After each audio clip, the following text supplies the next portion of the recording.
Setelah bekerja keras dan hampir mati, akhirnya menjadi pemburu hadiah termahal di dunia. Namun, aku terbangun dalam tubuh pria gemuk seberat 250 kg. Kupikir aku bisa hidup santai seperti ikan asin. Namun, adik kandungku berencana membunuhku demi menjadi kepala keluarga. Dia bahkan bersekongkol dengan tunanganku untuk mengkhianatiku. Dan perusahaan besar mengincar kepalaku demi batu tak berharga. Mereka rela mengeluarkan 5 miliar untuk membunuhku. Setelah 6 bulan dikejar dan bertarung sengit, aku masih hidup. Demi menyelesaikan semuanya, aku langsung mendatangi markas mereka. Keluarlah, naga tulangku. Angin dingin berhembus kencang. Seekor naga tulang raksasa muncul dari lingkaran sihir dan terbang ke langit.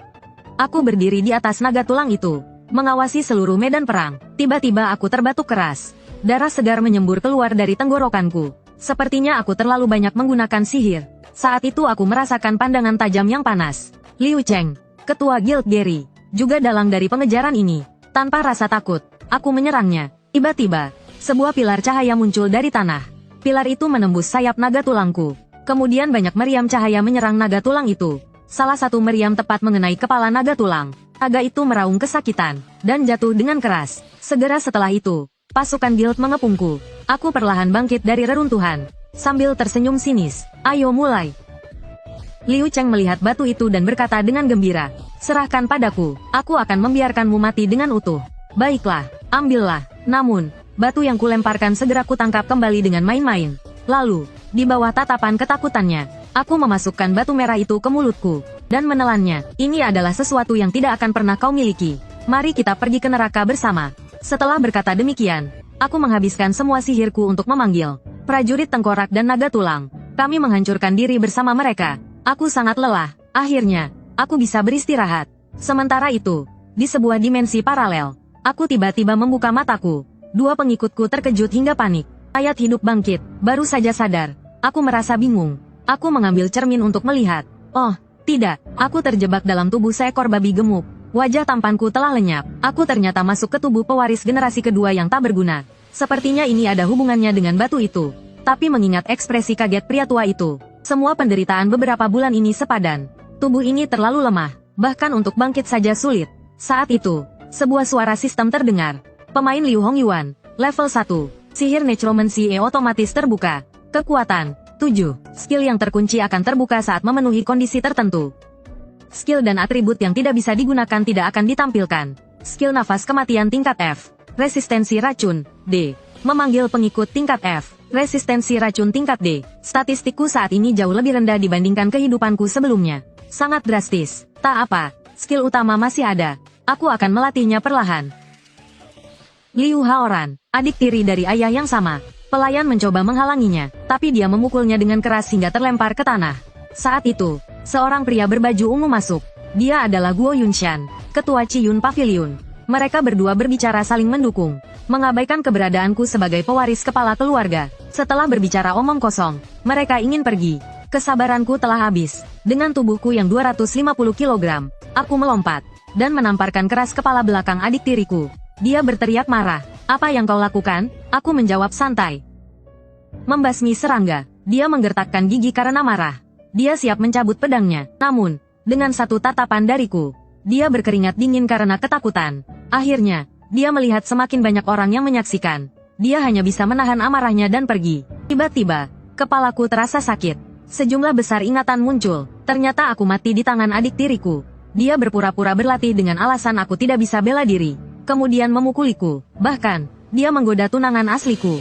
Dan tidur dengannya. Aku hanyalah kepala keluarga tanpa kuasa. Sebuah keberadaan yang menyedihkan. Setelah menyadari semuanya, aku langsung mati rasa. Apa yang baru saja kulakukan? Aku yang level 1. Memukul musuhku. Bukankah ini sama saja bunuh diri? Aku pikir aku adalah anak kaya, yang bisa hidup santai dan mencapai puncak kehidupan. Ternyata aku hanya alat yang tidak berarti. Apakah kau tahu di mana kuburan massal? Di malam hari, aku menyeret tubuhku yang berat, dan pergi ke kuburan massal dengan getir. Karena di tempat itu, peluang menemukan ahli sangat tinggi. Benar saja, ada banyak jiwa kuat di sini. Namun, dengan kemampuanku saat ini, aku tidak bisa memanggil mereka.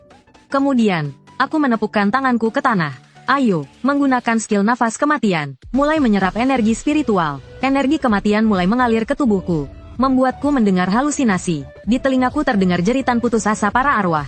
Semakin banyak rasa sakit yang kutahan, semakin kuat aku menjadi. Aku tidak tahu siapa yang menciptakan ini. 15 menit kemudian, Anda mendapatkan 100 poin pengalaman. Level tubuh Anda meningkat ke level 2. Skill Master Tengkorak terbuka. Skill Manipulasi terbuka. Kekuatan meningkat sebesar 3 poin.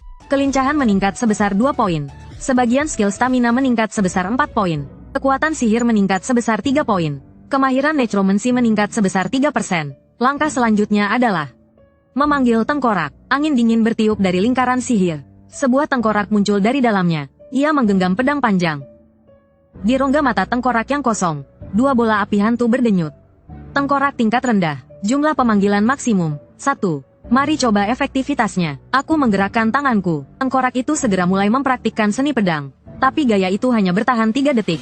Tengkorak itu berubah menjadi abu hitam dan menghilang. Tampaknya tubuh ini menghabiskan terlalu banyak kekuatan sihir. Tak ada pilihan lain. Dunia ini memang miskin energi sihir. Setelah itu, aku terus menyerap energi kematian. Beberapa hari kemudian, aku mulai diawasi. Aku tahu siapa dalangnya bahkan tanpa berpikir. Aku mencoba melarikan diri lewat jendela. Tapi tubuh gemukku tersangkut di jendela. Butuh banyak usaha untuk berhasil keluar. Lalu aku bertemu Wang San, pelayanku. Awalnya kupikir dia mata-mata adik tiriku. Ternyata, dia adalah pelayan setia dari tubuh asli ini. Dia membawaku ke sudut terpencil di dekat lubang anjing. Tanpa ragu, aku merangkak keluar. Bagaimanapun, meningkatkan kekuatan adalah yang terpenting. Setelah beberapa latihan, aku akhirnya mencapai level 10. Kemampuan necromancy-ku meningkat ke tingkat D. Skill Bone Armor terbuka. Skill Shadow Beam terbuka. Skill Gaze of Terror terbuka. Jumlah pengikut yang dapat dipanggil meningkat menjadi 2. Energi biru dari jiwa-jiwa mati di sini membuatku merasakan sesuatu yang berbeda.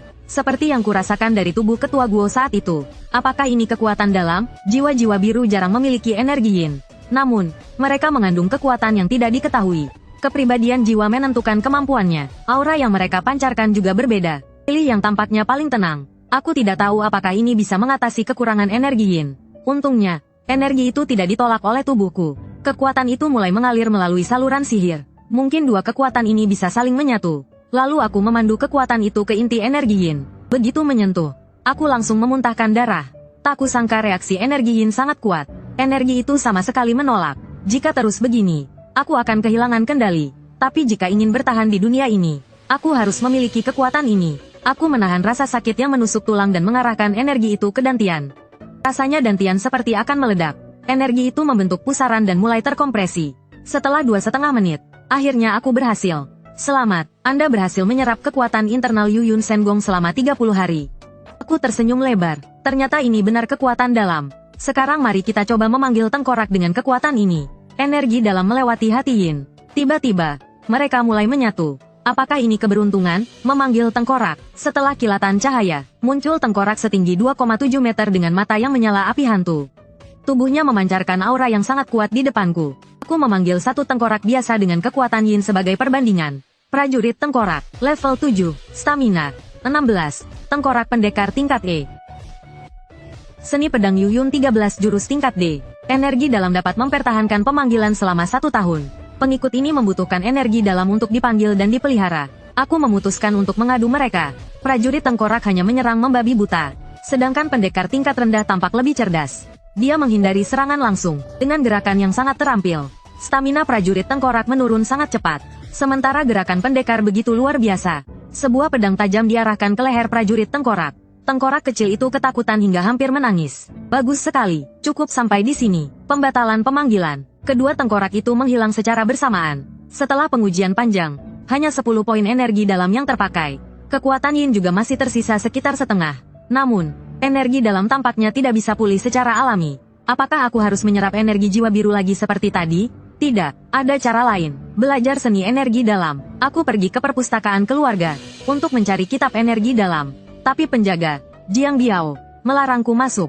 Dia adalah pengikut adik tiriku. Seorang pengecut yang menindas yang lemah. Aku enggan berdebat dengan mereka. Aku mencoba menerobos masuk. Namun, bahuku tiba-tiba ditahan. Aku langsung berbalik. Sepasang mata bersinar merah menatapnya dengan seram. Dia ketakutan hingga berkeringat dingin. Lalu aku mendorong pintu besar dan masuk tanpa melihat ke belakang. Butuh beberapa saat baginya untuk sadar. Itu jelas bukan mata manusia. Seperti mata binatang buas yang lepas. Dia begitu takut hingga buang air kecil di tempat. Sementara itu, di ruang bawah tanah Baiyun Escort Agency, di ruang rahasia, sekelompok orang berjubah merah sedang menyiapkan ritual jahat. Bagaimana persiapannya, Ketua Guo? Semua siap. Dengar-dengar Liu Hongyuan pergi ke perpustakaan. Tidak masalah, dia lahir dengan otak tumpul. Belajar seni bela diri secara sembarangan, sering membuat orang kehilangan kendali. Tapi dia adalah orang yang kupilih dengan hati-hati. Jadi, berhati-hatilah. Baiklah, inilah persiapan yang kubuat. Maka kita bertindak malam ini. Blood Demon Rises, di perpustakaan. Aku sedang mencari kitab seni bela diri. Saat itu, seorang gadis kecil dengan troli menabrakku. Dia ketakutan dan meminta maaf dengan mata berkaca-kaca. Maaf, aku menunjuk troli yang dia dorong. Buku apa ini? Ini adalah versi rusak dari kitab yang dibeli. Bawa aku ke tempat di mana kitab rusak disimpan. Aku duduk bersamanya di lantai, dan mulai membaca kitab rusak itu. Tuan muda, apakah belajar dari kitab rusak tidak masalah? Apakah kau peduli padaku? Bantu aku menemukan kitab yang bagus, dan aku akan memberimu permen. Siapa namamu? Gadis kecil. Dia tersenyum bahagia. Namaku Tang Xiaoyan. Aku menerima kitab rusak yang dia berikan. Aku tersenyum puas. Aku mengusap kepalanya. Terima kasih telah menemaniku begitu lama.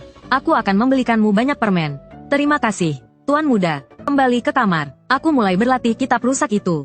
Donghua Immortal Technique. Saat berlatih, tingkatannya tidak diketahui. Masalah besar. Ini adalah versi rusak dari kitab. Atributnya juga tidak diketahui. Karena ini versi rusak. Saat berlatih, ada kemungkinan terjadi masalah. Melihat tingkatan yang tidak diketahui, aku merasa peluang untuk sukses sangat kecil. Namun, energi Yin dan Donghua Immortal Technique sama sekali tidak menunjukkan tanda-tanda menyatu. Tampaknya aku harus menunggu hingga memiliki 3 lingkaran energi sihir. Untungnya aku berhenti di tengah jalan. Jika tidak, itu akan menjadi masalah besar. Tiba-tiba aku terkejut. Cairan hijau menyerangku dengan kecepatan luar biasa. Saat menyentuh tubuhku, cairan itu langsung menyerap. Aku tidak bisa menyingkirkannya. Ding dong.